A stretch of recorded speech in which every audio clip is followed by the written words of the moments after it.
What is nanotechnology? Nanotechnology is looking at matter at the nanoscale, which is really, really teeny tiny. 100,000 nanometers are really the diameter of just one strand of my hair. So it's a really, really tiny unit of analysis. And nanoparticles are what we generically call those tiny little things. And that's really just a unit of analysis. Everything is made of nanoparticles. Somebody once said, well, you should label you're using nanoparticles when you have a product. And I said, you can't, because everything is nanoparticles. You're made of nanoparticles. I'm made of nanoparticles. And nanoparticles are what are making it possible to watch this. And in practical terms, what are its recent applications commercially and medically? In practical terms, the recent applications medically and commercially for nanoparticle applications of how we use this technology of manipulating these particles is really everywhere. And it's hard to find a place where it isn't, is really the better question. If you bought a jacket or a tie, it's coated with a very thin layer, a nanoparticle layer of protections so that rodents and bugs won't eat it in transport. If you've bought food, it may be the freshest food you could imagine, but if it was on a truck and it was a refrigerator truck, there's probably nanosilver lining the refrigerator of the truck to keep out bacteria. There are so many uses that it's really hard to say where it isn't. And that's really the reason that people need to be more informed. 2012, you wrote a report for the Parliamentary Assembly. What were your main conclusions of that report? The report, Nanotechnology, Balancing the Benefits and Risks to Public Health and the Environment, looked at the various places where we were already starting to regulate, worry about, and apply nanotechnology in the marketplace, in academic settings, in research, even in places you might not expect. And the Council of Europe then came up with basically 3 recommendations. One was that there is a real gap in the knowledge between what the individuals know about this and the use.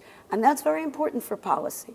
If you want to make policies that respond to constituent needs and answer stakeholder concerns, then they have to be informed so that they can in turn come up with an opinion that informs the discourse. So the first thing, there was a gap in knowledge. Second, there are laws all over the place. Every country, it sounds really good if you want to sound like an important regulator and a really smart guy. It sounds good to say, I wrote a law about nanotechnology. And so every country has nanotechnology laws and a regime about it for funding it. And so the second recommendation is there's a real need for harmonization. Somebody's going to have to pull this together. The best law may not win the battle in conflict of laws. You know, if the King of Morocco wants it a certain way for Morocco, that means that when it's shipped from Morocco, if that's the best law or not a good law, it will still not necessarily be the law when it goes to the next place. So there has to be harmonization. There has to be bringing together lots and lots of governments and stakeholder opinions to come up with a more unified approach, because every country has it, and we're all stakeholders. Everybody's using it. Everybody's part of it. And then the third part, which I believe is being followed up, was to try and come up with some kind of a working document that would result in a recommendation of whether there should be a convention or some kind of what's called reciprocal agreement, something that would involve places from outside the Council of Europe, like the way we have the United States participate in cybercrime. Going back to this idea that there's a harmonization question, that plenty of started laws are out there, and now to bring them together so that they can be meaningful laws. And so a reciprocal agreement takes a lot of work. It may take the form of a commitment by each nation to do something at home that they bring back to the Council, or it may take the form of granting authority to the entire Council to then negotiate with, say, the US, like we did in cybercrime. And what do you think is the Council of Europe's added value as a forum to discuss these issues and to do something about them? Oh, I think that's marvelous. I think the Council of Europe can do several wonderful things, and that's why I'm so proud and happy to be part of this. First of all, the Council of Europe is human rights centered. That means it's individually focused. That means it's a place where individuals as stakeholders and as consumers can come with concerns that other systems may not care about, to be honest, that they just may not have the right to say anything about, or if they did, they'd be all alone and disempowered. But here, it's much more individual-centered, and human rights are the concern. The human right to health is the centerpiece of this, in my opinion, because whether you talk about benefits or risks, there are health impacts. The medical promises of nanomedicine, as they call it, the medicines at the nano scale, are to shoot lasers into cancer tumors and kill them, like laser tag, and to take pieces of nanomaterial from stem cells in teeth and create new bones where there are none, or neurons where people have trouble in Parkinson's and Alzheimer's. These are magic. These are magic. And they impact populations, and they impact individuals. And the Council of Europe is the place for that.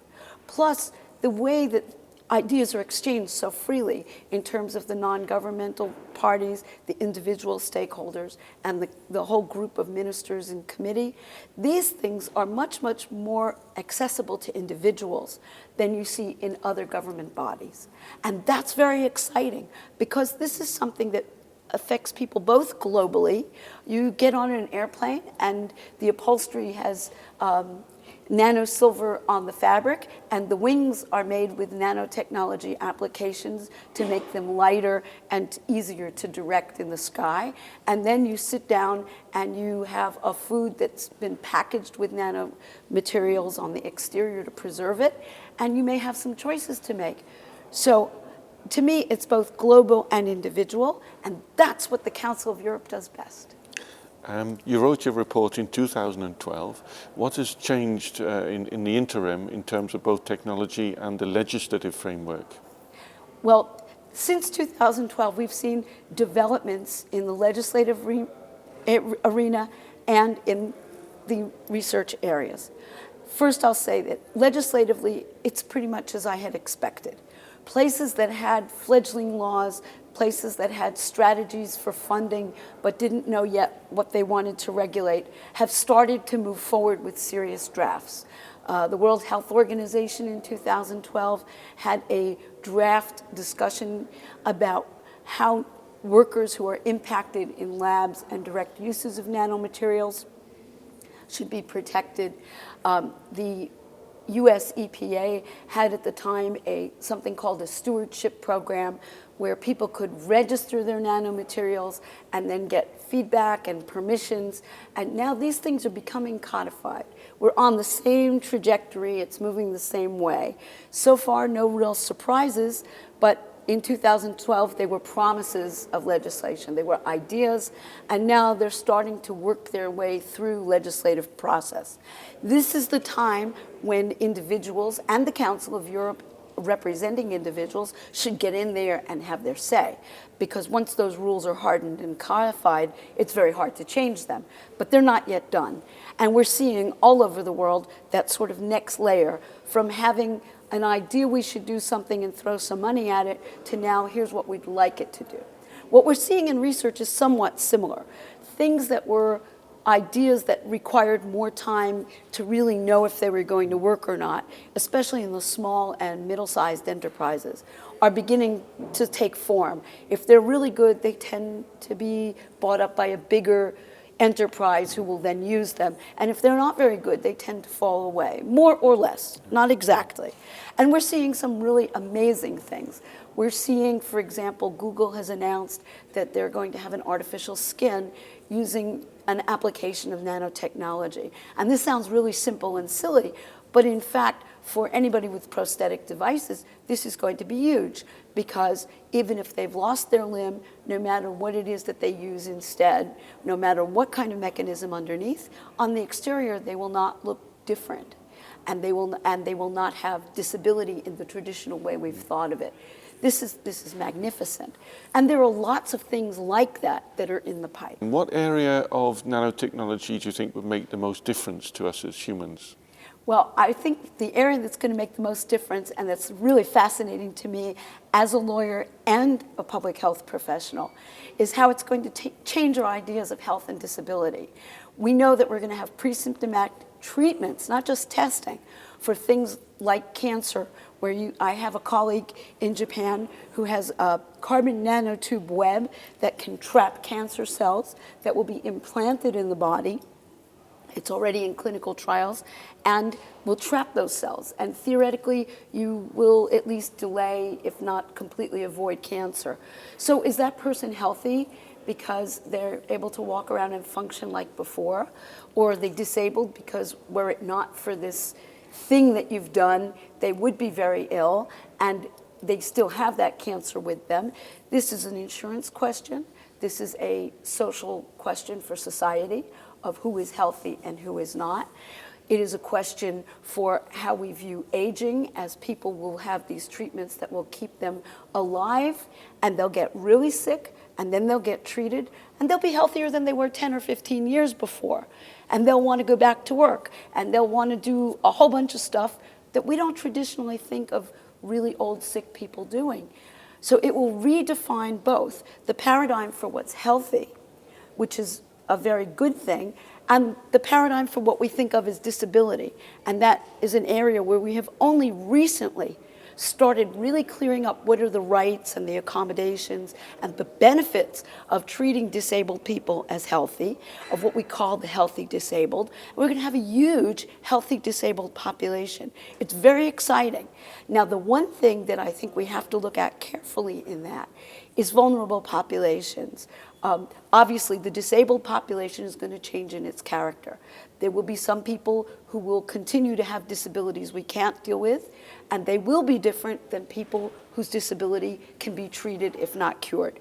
That's one thing. Will they be treated the same as humans? Will they have the same rights? Will we look at them socially as good or bad people? What about people who refuse treatment? Will we say, you know, you really should have had that treatment. That's why you're disabled. But the other thing is, we have populations where we know that we have disparities in health effect. We have the World Health Organization and many governments spend a lot of time and money figuring out who's at risk for stuff. And we know that although we try not to discriminate, diseases discriminate. A great example is breast cancer. Men can have breast cancer, but the majority of cases are in women.